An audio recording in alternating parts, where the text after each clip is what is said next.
We take you now to the Pentagon for today's briefing, next on C-SPAN 2. This is not your typical boy meets girl story. It happened back in the spring of 1993, and the boy was me. Aspen originally planned to give the Army and Marines some time to study the new definition of combat. I was a fresh-faced, slightly overwhelmed new beat reporter assigned to the Pentagon by CNN. And the girl wasn't actually a girl at all. She was a woman, a young Air Force captain, an instructor pilot who was destined to make history. I'm Congresswoman Martha McSally. I represent Arizona's 2nd Congressional District. Before serving in Congress, this is now my 2nd term, I served 26 years in uniform. Had the opportunity to fly in combat, and be the first woman to fly in combat in U.S. history, and a fighter, an attack plane, as the A-10 Warthog was, and the first to command a fighter squadron in combat. Our two careers intersected ever so briefly in late April of that year when then Defense Secretary Les Aspin made a historic announcement. The essence of the new policy is that the military services are to open up more specialties and assignments to women. First of all, the services are to allow women to compete for assignments in combat aircraft. Martha McSally was on hand to be introduced as one of the first female combat pilots. And also there was her nemesis, Air Force Chief of Staff Merrill McPeak, whose adamant opposition to allowing women pilots in combat had kept her from advancing. If we could ask General McPeak a question. Anxious to show I wasn't intimidated by Tony the Tiger, as McPeak was known, I made a point of asking him about his personal reservations.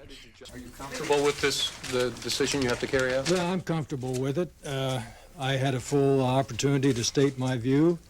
The Secretary made a decision, so I'm comfortable with it, and there's always a small chance that I was wrong. Now, if you didn't know Tony McPeak, that might sound like self-deprecating humor.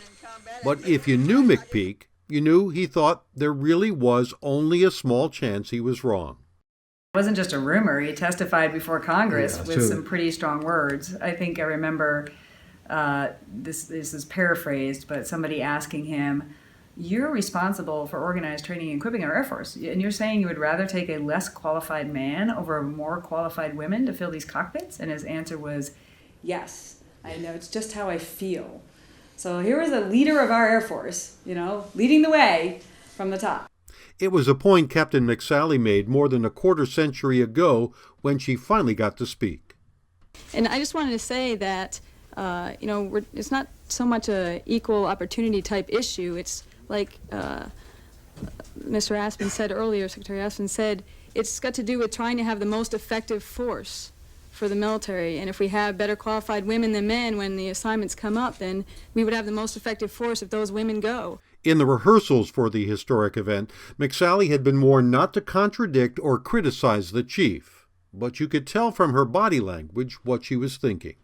They kept saying, "Cut, try again, Captain McSally. You can't have that snarky look on your face, and you definitely can't say, well, he was wrong." I would say things like that in our practice. Yeah. They were like, "You have to really watch what you say." And so I was like, okay, well, I'm going to show you with my body language exactly how I feel. So it was on purpose, arms folded, side eyes over to him, making sure that my sort of protest of what was going on in his heart was well registered. Even as a young female captain getting ready to embark on this journey. I knew in his heart he didn't want this to happen, but I also knew if he wanted to keep his job, he had to stand up there and say what he said. But McSally noticed something else that day.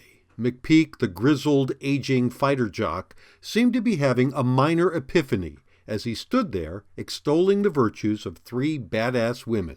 I mean, can you sort of look at these 3 women and the several others that will join them and say they are going to be warriors? I mean, is that something you're comfortable with now? Yes, I'm comfortable with it.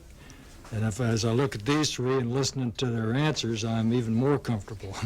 We spent some time with him that day, and I could tell a little bit his wheels were turning. Meeting 3 of us who were warriors, who were committed patriots, who were highly educated, and who were kicking butt. And I think in some ways he had a little bit of cognitive dissonance, even in meeting us, that he has these 2 sincerely held views, because he hadn't maybe interacted with, warriors like that in the past. Who knows? McSally went on to blaze a path followed by many more women. Her status as the first female combat fighter pilot and A-10 squadron commander is enshrined in the Pentagon's Women in the Military hallway exhibit.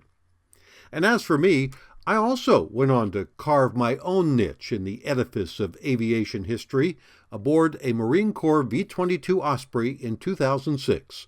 The ride was wild, a rapid takeoff followed by some sharp turns and a heart-pumping low-level flight over Camp Lejeune, North Carolina. This is a little bit of history right here. We are the first civilians to ever fly on the V-22 after 16 years in development.